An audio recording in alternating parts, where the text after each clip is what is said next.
We are born free. And we will die free. The time in between, though, that's complicated. In that time, governments, institutions, and our egos will limit our ability to find true freedom in this life. These are real stories of real people overcoming the odds, persevering in justice, and unlocking their potential. Welcome to Finding Freedom. Here's your host, John Odermatt.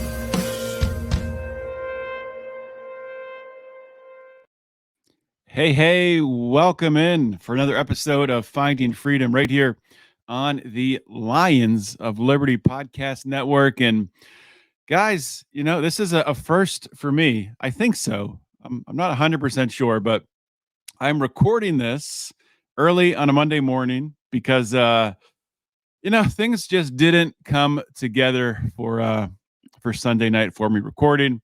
And the guest that I had booked, well, she got sick. We weren't able to reschedule in time. Interview pushed back. That's how it happens. So apologize for dropping this a little bit later in your podcast feed on a Monday. I'm sure that you'll be able to get over it and deal with it. I had a fun weekend.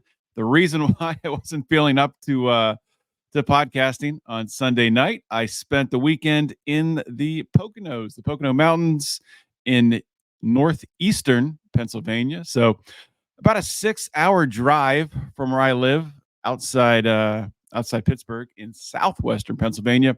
But great weekend with some of my fraternity brothers from college.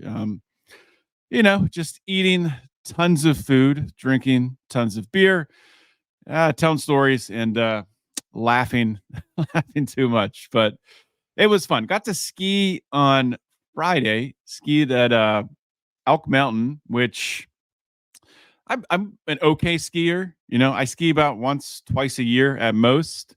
After I get my ski legs back under me, I can be dangerous out there in a maybe not a good way, but the conditions were surprisingly good in the morning in that I was expecting like more slopes to be closed, and it wasn't like icy. The man-made snow was in decent condition. But as the day went on and it warmed up, it got a little bit slushy, a little sloppy, especially at the bottom when you come into, your easier runs when you get close to the bottom of the mountain, the green circles. And that was the worst part for me, was navigating that, because you would get like these like freaking mounds of like slush.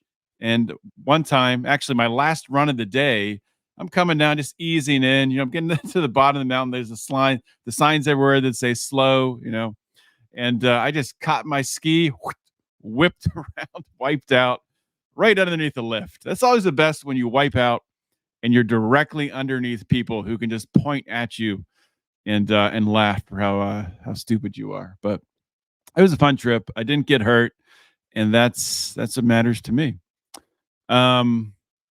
So what happened this weekend? What's happening now in the world? We're going to talk about that stuff today. If you haven't been able to tell by now, today is a solo episode, and we're going to talk about the border deal, get into some things there. I'll give my opinion on ultimately where I think this leads to. We're going to talk about some comments made by Federal Reserve Chairman Jerome Powell, which could be construed as him saying Americans are in fact lazy. And within that, we'll talk about what he thinks about the commercial real estate market, which is kind of scary once you start digging into what he thinks and how far off he's been on some things in the past. And I got a video I'm going to play of a teacher breaking down and teaching a student how to think critically with regards to their opinion on J.K. Rowling. So fun stuff there. This will be a shorter show. Like I said, crazy weekend, getting this out to you on an early Monday morning as I take a sip of coffee. Delicious. All right. So this border deal. The senators that came together on this deal Senators James Lankford, Republican from Oklahoma, and Senator Chris Murphy, Democrat from Connecticut, and Kristen Sinema, independent from Arizona. Essentially, she was a Democrat. So essentially, two Democrats and a Republican coming together on a bipartisan Senate deal. What was in it? What was included? So let's just go through some of the large chunks here. And you're going to quickly realize this is not an immigration bill. This is a funding Ukraine and Israel bill as much as it is anything else. So it's a $118 billion bipartisan agreement. Whenever you hear bipartisan agreement, just think the worst possible agreement that could be come to, the worst from both sides, all included in one agreement. That's what bipartisan means. Not that a partisan agreement would have been better.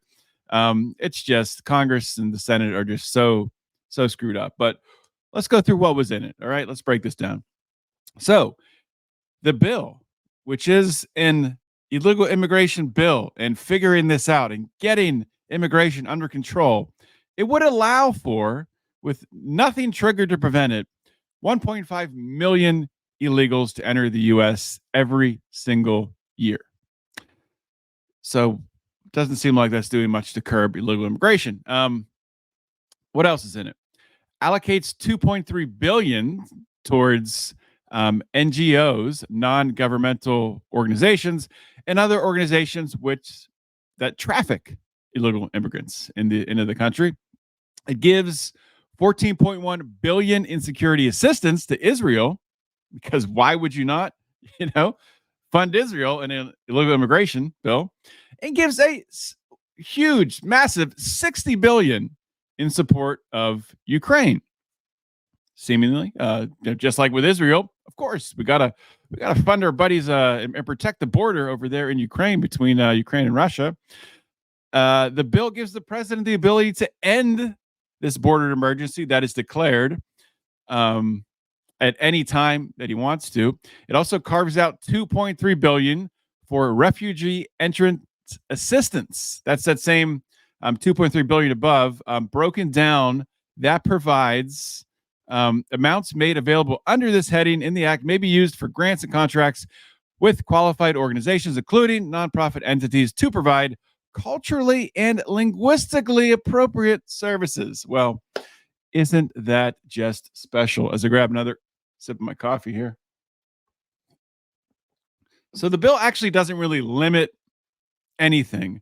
It can go up to, I believe it's 5,000 a day, immigrants that are able to come into the country, and it wouldn't do anything to stop that. So not only does this bill codify the 1.5 million illegal border crossings, but the border emergency that automatically gets implemented at 5,000 crossings per day for a week. So it's got to be 5,000 crossings per day for a week in order for this to trigger. And even if that is triggered, the president, who right now is Joe Biden, could be Trump, could be Michelle Obama, could be whoever, they can override that at any point in time. So what does the bill actually do? Nothing, because the president right now could close down the border and open the border with an executive order if they want to. So, I mean, it's just hard for me to even, like, there's no surprises here. Like, I could have basically, ahead of time, if I put some thought into it, be like, what would the Senate put into a bipartisan border security bill? Well, they would have some bullshit that didn't close the border, but made it seem like it did slow illegal immigration. They would have money in there for Ukraine, that have money in there for Israel, and that have money in there so they could get some crony partners where, the Hunter Biden types of the world could skim off the top. So that's exactly what we have. We don't have a solution. We don't even have. There's nothing in this bill that makes the situation better, and there's a lot in this bill that makes multiple different, very complicated situations across the globe even worse. I don't even know what else to say about it at this point. The Democrat Party has no no interest in slowing illegal immigration. The Republicans seemingly want to campaign on that interest, but when they get into power, they actually don't do anything. They could have done a lot more when they had the presidency, Congress, and the Senate. They didn't. So this is just, I mean, in my opinion, illegal immigration is something that politicians want to campaign on, and Democrats they want none. They want no restrictions, which is interesting because if you look at, and I don't have it in front of me, but some of Trump's latest polling numbers do show the Latino American population, which is a large portion of the illegal immigrants coming into this country. They are starting to break towards Republicans, towards Trump, which is obviously not what the Democrats planned when they brought tons in here and essentially paid them off for their vote. So let's see if there's anything else I missed here before we move on. And yeah, I might come back to it one more time at the end, but it's a status quo. And of course, you have your Republicans like Matt Gaetz and Byron Donalds coming out against it, of course, as they should be. But it just makes you wonder, where is this going to end up? And I mean, I'll tell you where it's going to end up. Ukraine will get funded. Israel will get funded. And there will be some sort of border deal that is similar to this, maybe with the numbers tweaked a little bit lower, and maybe as a negotiating tactic, maybe more money goes to Israel in order for some of these numbers to be lowered. Maybe they do take away the president's right with this bill to end the emergency. Maybe that's negotiation, but at the same time, the president could still do it at any time with an executive order. So nothing's going to change. Nothing will change with illegal immigration. Moving on. So I want to go next to talk about Federal Reserve Chairman Jerome Powell, who was on 60 Minutes, an interview with 60 Minutes. I'm not going to play the clips because, finding all those spots and making sure everything was timed up right in order to play the right Jerome Powell clip and be able to talk about it. That would have taken too long to do. And as I said, I'm on a time constraint here a little bit. So just, some of the text from the interview, I will read through some different parts that I think are kind of important. The one that I'll get to last is where it could be implied that he was calling Americans lazy, which is the part that has to do with illegal immigrants getting most of the new jobs in the United States post-COVID-19 lockdowns. So starting out, the interviewer asks, how would you characterize the consensus around the table for rate cuts? Is everyone on board? Most people. He's speaking to the entire Federal Reserve Board. Powell responds, almost all of the 19 participants who sit around this table believe that it'll be appropriate in their most likely case for us to cut the federal fund rate this year. So the consensus, though the thing that really comes out in people's thinking as we discuss this around the table, is that what we actually do is really going to depend on the evolution of the economy, blah, blah, blah. So if the economy were to weaken, then we could reduce rate cuts earlier and perhaps faster. So translation, this is me talking. If the economy were to weaken, so if the job market weakens, if more people get laid off, etc., then they'll cut the rates. They'll pump that money back into the system to reinflate the bubble. Continuing on, Powell says, if the economy were to if inflation were to prove more persistent, that could call for a reduction in rates later and perhaps more slowly. So in reality, it's going to depend on incoming data as that affects the outlook. So nothing really surprising there. That's standard Federal Reserve liquidity, pumping money into the system, pulling money back, constraining the flow of money. Obviously, I'm not going to get technical with this because I am not a technical expert in all of the different Federal Reserve monetary machines, levers that they have to move back and forth in order to tweak the supply and the the flexibility. My brain is fried right now. I can't think of the right words, but you guys get the point here. You understand what is happening. There's nothing new. And I mean, later this interview, Powell will really go on to say that there's been times in the past, for example, when there were the bank runs and several regional banks had to fold up and get sold off. They didn't see that coming at all. So moving on next, Powell naturally denies that the November election has anything to do with the Fed's dramatic U-turn on rate cuts. And I would kind of take a section. I would take exception to the way that this question is phrased here, because I don't think this is a dramatic turn on rate cuts. I think we all expected it to play out this way.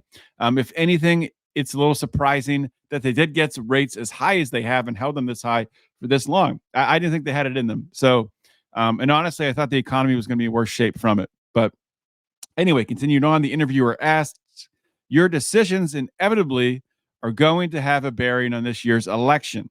And I wonder, to what degree does politics determine your timing? Powell says, we do not consider politics in our decisions.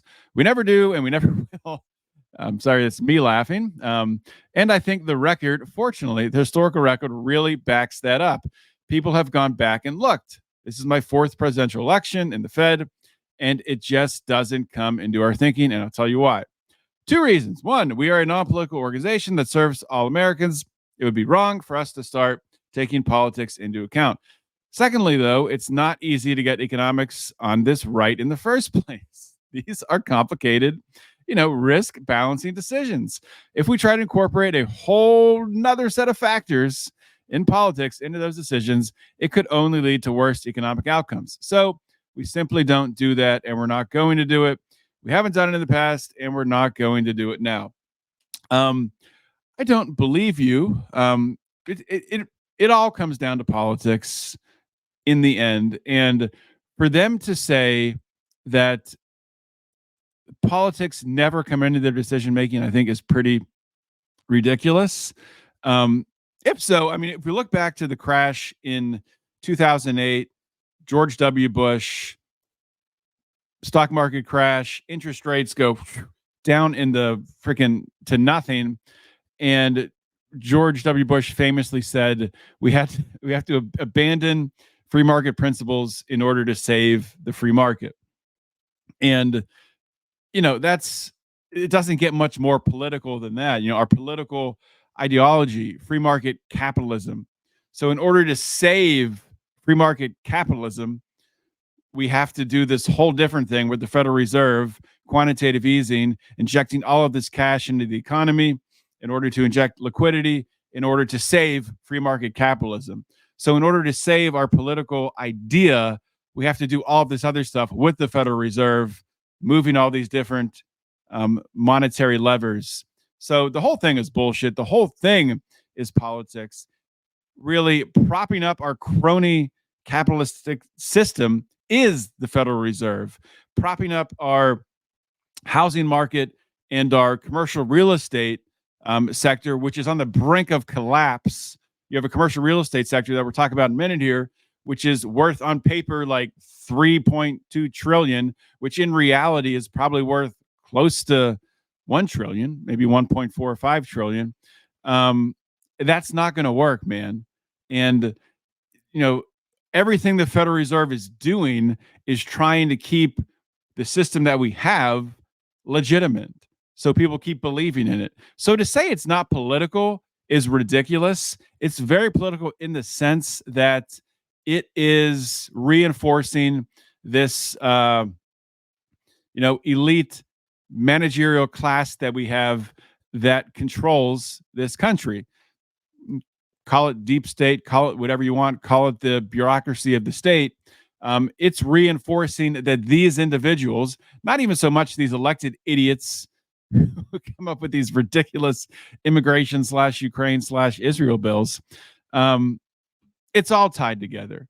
And sure, does Jerome Powell really care if Joe Biden's elected or Michelle Obama is elected or Gavin Newsom is elected? or even Donald Trump, or even Nikki Haley. Of course, they would love Nikki Haley, but as long as they have control over, the over the government, and Donald Trump is not going to come in and put any of that into jeopardy, then it's all still politically controlled, man, and it's all about politics. If it wasn't about politics, they would let the economy crash. They would let all of this bad debt be liquidated and start fresh. If it wasn't politics, that's what it would be. And we wouldn't be funding all of these wars in Ukraine and now Yemen and Israel and all these different proxy wars. The US government, through the mechanism of the Federal Reserve, wouldn't be doing that. But it's all political. 100%. So moving on to commercial real estate. The interviewer asked, the value of commercial office buildings all across the country is dropping as people work from home. Those buildings support the balance sheets of banks all across the country. What is the likelihood of another real estate-led banking crisis? Pretty simple question. Lays out, without saying numbers, basically commercial real estate. He didn't say this, but on paper, in reality, the value is probably 2/3 of it, probably 60% different, which is crazy. So Powell responds, I don't think that's likely. Interesting. Let's see why. So what's happening is, as you point out, we have work from home. You have weakness in the office real estate and also retail, downtown retail. You have some of that, and there will be losses in that. We look at the larger banks' balance sheets.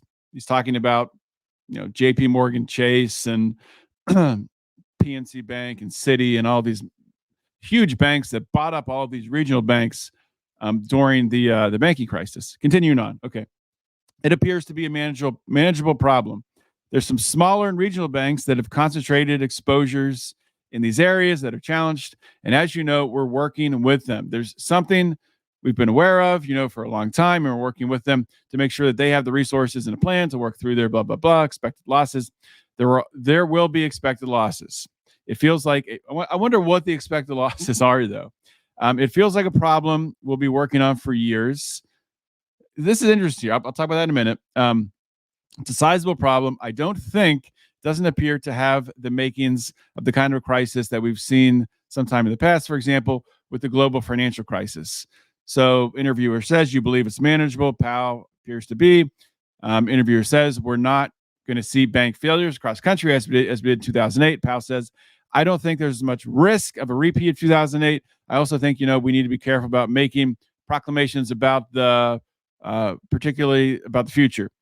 Things have surprised us a lot, but no, on this, I do think it's a manageable problem. I think we're doing a lot to manage it. There will be some banks that have to be closed or merged out of existence because of this. That'll be smaller banks, I suspect, for the most part.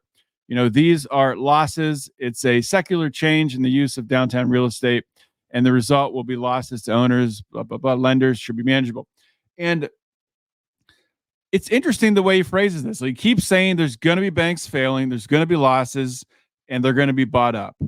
So essentially all they are doing is they're going to be taking these losses, this liquidated debt, this bad debt, and folding it into the bigger banks. And likely, I would think, because the Fed has done this in the past, the Fed will maybe be somehow forgiving or buying off this bad debt, this debt that is worth nothing, this debt that should be liquidated. So it'll be interesting to see how the Fed manages that. They think they're going to be able to do so without causing a huge wave throughout the economy. I don't know if that's possible, because I think it's important to point out not only the banks who have these investments, massive investments in commercial real estate, but also pension plans, 401ks, are all tied up in commercial real estate investing.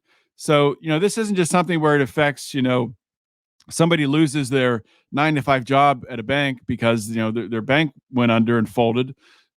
This is more so a risk being someone loses their entire retirement. stock market taking a massive plunge, which this stuff should happen, really. I mean, we're having a major, I mean, just think about it this way. We're having a major change in the way we do business in this country. It's crazy to think that we can get through that without a massive response to it. And they can take that response and they can spread it out over 10 to 15 years and just kill the economy and hold down economic growth, or they can allow the debt to liquidate and we can start over and build an economy that makes sense, where we don't have all of these freaking empty office buildings in a downtown location, where those buildings could be reacquired at a much lower cost and someone could build something useful there. Maybe it would be easier to build housing there, or I don't know, knock them down and build green spaces. I have no idea. Or maybe they just sit there vacant because it doesn't make sense to invest even in knocking them down. I have no idea.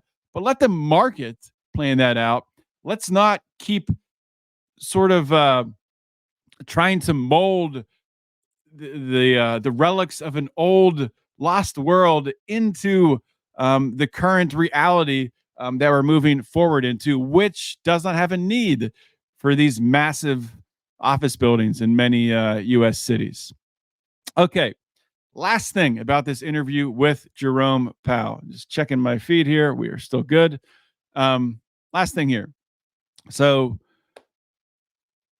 talking about job gains and the gains of illegal immigrants over the past several years. So, the interviewer says, why was immigration important? Powell says, because, immigrants come in and they tend to work at a rate that is at or above that for non-immigrants. I'm going to say that again. So he says, immigrants come in and they tend to work at a rate that is at or above that for non-immigrants. Immigrants who come to the country tend to be in the workforce at a slightly higher level than Native Americans, but that's largely because of the age difference. They tend to skew younger. So what he's saying is, just at a percentage rate, comparing illegal immigrants to Americans, that a higher percentage of illegal immigrants are in the workforce than are regular Americans. And he's saying that has a lot to do with age difference. I would say probably somewhat, yes, but also they are working more. They are in the workforce more, and they're taking jobs that Americans don't want. And you could say that Jerome Powell is calling Americans lazy here. By using the data, I think he is, and I don't necessarily think that he's wrong. I feel like, especially when you look at just the in trades, welders, electricians, plumbers, we have a huge resource gap for those trades. And I'm not sure if it's Americans being lazy. I think it's Americans have been sold a bill of goods, and I think are starting to realize that they have been, especially those maybe 30 and younger now, where I think you are seeing more people realize, instead of going to college, so people in their 18 to 20 now, in that range. So what's that, Generation Z still? Maybe some of them are starting to realize that, yes, let's take the trade route, make money here, make six figures being a plumber, rather than spending six figures going in debt on an education and maybe not even getting a job that pays that when you get out. So I think that shift is happening slowly, maybe not as quickly as there needs to be, but a lot of illegal immigrants are in position when they come here. Of course, they're going to work because they have nothing else. A lot of them are propped up, in New York City in these hotels, or in California in these sanctuary cities where they get all this stuff for free. That's actually making this number could be even more stark, with an even higher percentage of illegal immigrants working. But when they're getting everything paid for, of course, they're not going to work as much. So end that stuff, and they can come over and they can just go right into the workforce and add value to society. Who wouldn't want that? If they're here, they might as well be adding value. All right, let's look here, this end of this conversation. Is there anything else that Jerome Powell says that's worthwhile with regards to immigration? The interviewer says, why is immigration so important to the economy? Powell says, well, first of all, immigration policy is not the Fed's job. The immigration policy of the United States is really important, really much under discussion right now. That's none of our business. We don't set immigration policy. We don't comment on it. I will say over time, though, the U.S. economy has benefited from immigration. And frankly, just in the last year, a big part of the story of labor market coming back in a better balance is immigration returning to levels that were more typical of pre-pandemic era. So the interviewer says the country needs more workers. Powell says it did. And so that's what's been happening. I think that is a fair way to look at it. I mean, if you look at charts of employment, U.S. citizens versus illegal immigrants over the past 20 years, and you see COVID in there, all of the jobs added after COVID, added to the economy. So once we got it back up to our regular level, all of the new jobs, it's all immigrant labor. So I think it was needed. And I think actually to go a little bit more nuanced than that, I think we have in many ways built an economy that, for example, in the restaurant sector, we have so many freaking restaurants, especially in highly populated areas, that with the cost of food, with the cost of everything, in order to pay people enough to work at those restaurants and to keep the price of food at a reasonable level, you need to have super inexpensive labor in order to do that. So it's like it's a meeting of, inflation has driven up the costs of running the restaurant. The only way to keep your restaurant open is to have labor at the lowest rate possible. And I think in the short term, in the near term, we've seen that labor gap has been filled with illegal immigrants. I think in long term, a lot of that labor gap, especially fast food, McDonald's, Wendy's, etc., is going to be filled with robots, with automation. And you just have a couple people, maybe more highly skilled people, who are managing all that. And you won't have many humans at all, especially in fast food. Of course, customer service, more high-end dining. I don't think that'll change. But it is interesting how in market segments like restaurants that I think definitely illegal immigration has kind of fit naturally into filling a resource gap, which it's interesting. It's definitely real. All right, so to get back to what I want to talk about last, and this is a longer video. It's about 4.5 minutes long. I do want to encourage you to listen to it or watch it if you're watching along on YouTube or Rumble until the end. And this is a teacher who's really dissecting some claims made by a student. Looks like they're talking in an office hour situation. And the teacher is guiding this student on how to think critically with regards to their opinion on J.K. Rowling's. So as I bring up my screen share,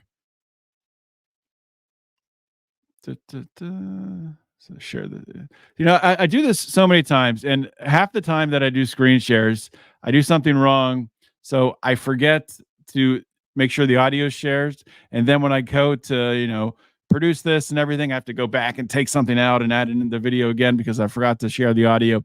But this time, my friends, I think I have it. And here we go. So here is a teacher teaching a student how to think critically. So these guys want to talk about J.K. Rowling? Is that so? What's going on with that? What do you want to know? She's had a pretty controversial past. I just want to know, what are your thoughts on it? Do you still like her work despite her bigoted opinions? So let's get specific, though. Let's define bigoted opinions. What opinions are bigoted? We're going to treat this as a thought experiment. I'm not going to say what's right or wrong or what way to think. The whole point is to learn how to think, not what to think. Yeah. So when you say bigot, you're starting with the conclusion that given her bigoted opinions. Yeah. So first, let's start with, does she have bigoted opinions? So when you say bigoted opinions, she has had a history of being extremely transphobic, I've heard. You've heard. So what? Can you give me an example? If you look at her Twitter, I think you could see a few things. If you want, I could try and find see something. if you can find one. So, one of these tweets that she came out with in 2019, she said, "Dress however you please, call yourself whatever you like, sleep with any consenting adult who will have you live your best life in peace and security, but force women out of their jobs for stating that sex is real." So you find that bigoted? What do you find about It was in there? it was deemed transphobic. Like, I myself, Do you find that transphobic yourself? I don't really have an opinion on it, but I'm just going with what a lot of other people have said. So let's pause there. Let's not go with what other people are saying. Let's try and learn how to critically think. So let's analyze the tweet ourselves. So that statement, do you see anything problematic? Disregarding other people's opinions. She did try and pin some things on a specific group of people. Where does she do that? Can you read that? But force women out of their jobs for stating that sex is real. So when I hear that, I'm interpreting that as meaning if a woman says that, saying that there is a difference between men and female and then being attacked as transphobic, I think that's what she's saying by attacking someone for stating that sex is real. That is exactly what she's saying. Is that transphobic to you? So, to me, no. Stating that sex is real is not transphobic. It's just a fact of life. It exists. So is there anything you disagree with in that tweet? In that tweet, I can't really see anything that I myself disagree with, but I can see why some people would think, "Oh, this is offensive. We can't have that here," or something. Because sure. There's an apology tweet. Let's read that. What did she say there? I haven't read that. "I respect every trans person's right to live any way that feels authentic and comfortable to them. I'd march with you if you were discriminated against on the basis of being trans. At the same time, my life has been shaped by being female. I do not believe it is hateful to say so." You see anything problematic there? She's apologizing, so no, not really. If I could read it again. It sounds like a very similar statement as what she was just saying. She's basically saying, like, I have nothing, to me, this is what I interpret it as, I have nothing against someone being trans. Exactly. Live your life, but you just don't get to impose on you can live how you want, I can live how I want. Yeah. And let's all, Exactly. So I guess now that we're looking at it like, oh, there's not much difference between me or her, do you think it's fair that that she's being attacked by a large group of people and people are calling her, like you said at the beginning of this conversation, you said, given the fact that J.K. Rowling is transphobic, how do you feel about Harry Potter? Now, retroactively looking at that statement, do you think that was the best way to phrase? No, I feel like an idiot now. It's okay though, but this is why we do this, to learn how to think.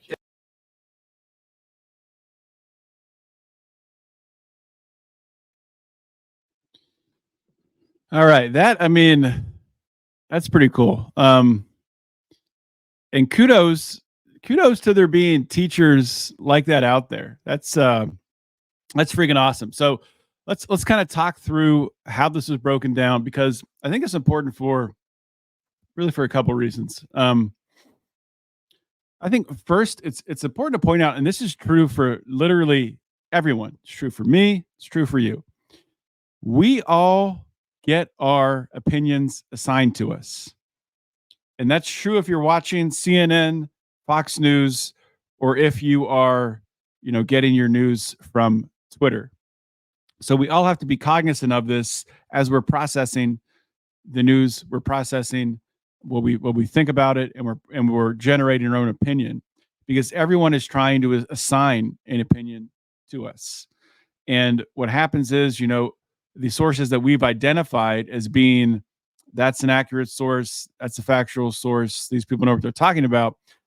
Once we let our guard down on that, it becomes much easier for them to assign their opinion to us. So just to, and I think it's good for all of us as we do, as we encounter news, as we encounter opinions throughout, throughout the day, be it on Twitter or a podcast or wherever, to really think about, to use this teacher's exercise on ourselves. So what do you want to do first? You want to look at the definitions, the different elements of that opinion. What are the important words that are used, and do you share a common definition with the person whose opinion this is? If it's an opinion you disagree with or agree with. If it's an opinion you disagree with, start looking there at the words that are used, at the quotes that are used, the context. Does this opinion or can I see how someone else would view this a little bit differently, how this word is being defined? I mean, something I think libertarians in general fall into the trap of. We want to start using our own language, our definitions for words that very well are accurate and true. Anarchy comes to mind for one, when anarcho-capitalists are defending anarchy. And sure, that's okay to do that when you're talking to people who understand anarchy defined as the absence of government, the absence of coercion. Yes, that's good to use it then. But when you're talking to 95% of the population who thinks that anarchy is chaos and people throwing Molotov cocktails through Starbucks windows, that's their definition of anarchy, then you have to figure out a different way to communicate. Because if you're not on the same page in definitions, then there's no way that you can persuade anyone to your side, to your opinion, because they're just not going to understand it. So review the opinions in the news, in whatever you're reviewing. Analyze for yourself. Try to put yourself in the other person's shoes. Steel man their argument, if you will. And you want to, if you can, disregard to a certain degree, the opinions that are not, how do I want to say this? So the opinions that we bring into looking at a piece of news, looking at the opinion of a celebrity, the only way to really get the root of the truth of the matter is to initially disregard our opinions. You have to put those to the side and just go to the basis, to the facts of what is there that's making up this opinion that is coming back at us, right? Does that make sense? Hopefully that made sense. I kind of said that in a confusing way. But with all this being said, guys, I think it's important, and to kind of wrap everything up here today, there's going to be a lot of people out there in the news talking about this immigration deal and how terrible it is. And, I can't believe that these three senators came together and came up with such a piece of garbage. And that's very true. That's all very true. But you'll see it in the next week, the next 2 weeks. You'll see shifting around, and there will become like this consensus from different influencers as opinions are bounced back and forth. And there will be a very similar deal, which is going to be signed into law probably within the next month. That is not very different than this. That would be my guess. But for some reason, the certain influencers on the right and on the left, and politicians on the right and the left, their opinions will change and align to enough of a degree that they're able to basically approve the same exact package. So it is what it is. It's the world we live in. And, of course, I do talk about politics on this show. I talk about the current events of the day on this show. But I also bring on people and interview people who are out there making moves in the world. I got several interviews like that lined up in the next couple weeks. It's important to understand politics, important to understand, be able to break down current events, and to be able to break through the noise of the assigned opinions that are being forced down our throat all the time. But it's also important to be able to focus on the main thing, the things that are going to affect our lives the most, and that is, what we do to make a living, the businesses we have, the people we interact with, the relationships we have. It's going to be our families, it's going to be our kids, it's going to be our local communities, and focusing your time and energy in places where you can make a difference ultimately is much better than focusing our time and energy trying to convince the world that they need to agree with how we feel about immigration legislation or Jerome Powell. So, with everything I just said, while it is important, I say this to say, let's keep things in perspective and focus on the things you can control. To focus on the things that are going to affect happiness in your life and bring more happiness into your life. I'm not trying to be all woo woo with it, but I think we lose sight of that. We lose sight of how much control we have over our lives. There's this narrative, I think, in when you start getting into breaking down politics and you get focused on all of these terrible things that these politicians and these corporations are doing, that you start thinking all of this is out of control. I can't even control my life. No, you can. You can make decisions today. You can, that are going to make your life better tomorrow. Starts with what you decide to eat. Starts with how much you decide to sleep. Starts with if you go to the gym and get a workout in. So not to lecture here at the end of the show, but it's important. The stuff that I talked about today, the stuff that Brian talks about on his show, this stuff is very important. But let's stay focused on improvement. Focus on improving yourself. Focus on improving your position in life, ultimately, so you can do the same to help others. And that message is brought to you by the Lions of Liberty Pride. If you like this show, if you like Brian's show, you should consider joining the Lions of Liberty Pride. lionsofliberty.locals.com, patreon.com/Lions of Liberty. I honestly think I'm forgetting how to say the URLs anymore.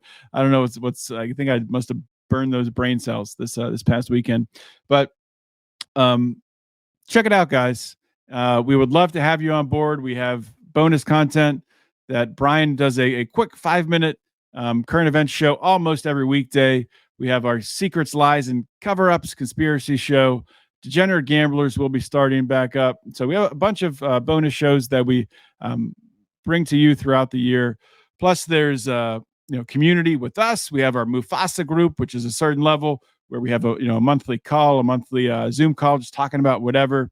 And so check it out. We'd love to have you in the Lions of Liberty Pride. And if you've joined the Pride, or if you haven't, and you like the show, the other thing you can do to help is to subscribe. Subscribe on your podcatcher, subscribe on YouTube, subscribe on Rumble, subscribe on your parents' podcatcher, your parents' YouTube, your parents' Rumble, your significant other, whoever. Subscribe everywhere. It helps us. And ultimately, we can bring this show to more people. So with all of that being said, can't believe I talked for almost 50 minutes. Hopefully, you all have a great week coming up this week. I'll be back at least the next 3 to 4 weeks with interviews. So be ready. Going to be great content. Talk to y'all next week. In the meantime, always remember to keep your head up and the fires of liberty burning.